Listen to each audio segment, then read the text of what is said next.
the agents technically premeditated my abduction or kidnapping. They had a plan that was orchestrated, put in place, and they were starting to orchestrate it. So directly after I was taken into the processing center, they had already my flight tickets printed. Oh, no. They took me to Bburlington Airport, and we just missed the airplane, which is a commercial airplane, by 9 minutes. This is one reason why I stayed in Vermont. The other reason, of course, the very quick and the swift work, intelligent work that my legal team has done to prevent it. And keep in mind that, yes, you might think I am free, but my freedom is interlinked to the freedom of many other students, including Rumaisa Ozturk and Mahmoud Khalil.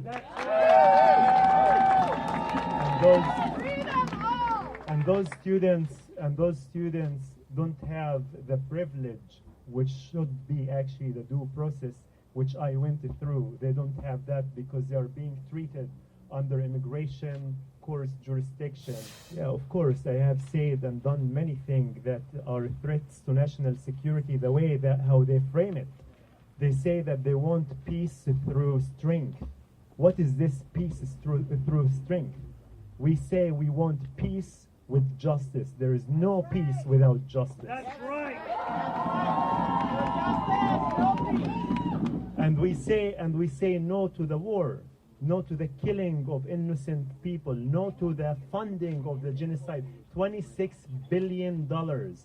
America has funded Israel war on Gaza with the destruction of every element of the people that live in Gaza.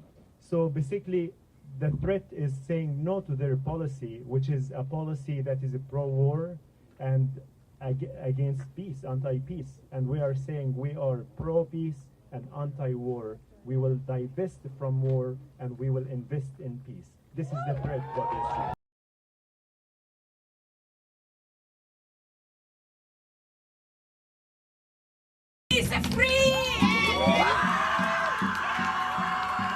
Gasps, claps, and cheers echoed through the streets of Burlington Wednesday morning after a federal judge ruled Mohsen Mehdaoui be released from custody while his case moves forward. For anybody who's doubting justice, this is a light of hope, a hope and faith in the justice system in America. The decision to release Mehdaoui comes over 2 weeks after masked and armed immigration enforcement agents picked up the Columbia University student in Colchester during what he thought would be his final interview before becoming a U.S. citizen. Instead, discovering agents had booked him a one-way ticket to a detention center in Louisiana. They had already my flight tickets printed. Oh, no. They took me to Bburlington Airport, and we just missed the airplane, which is a commercial airplane, by 9 minutes. Those 9 minutes giving a judge time to issue a restraining order, keeping Mehdaoui behind bars in a Vermont correctional facility. The government arguing for Mehdaoui to remain detained for his participation in pro-Palestine protests at Columbia last year,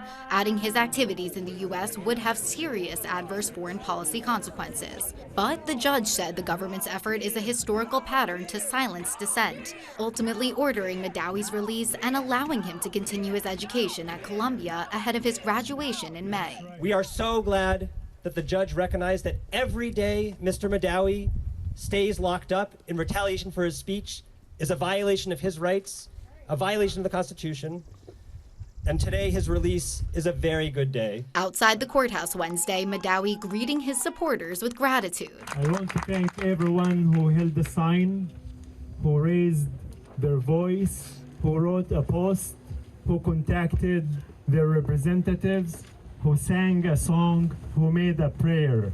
Thank you. And sending a message to President Trump and his administration. To President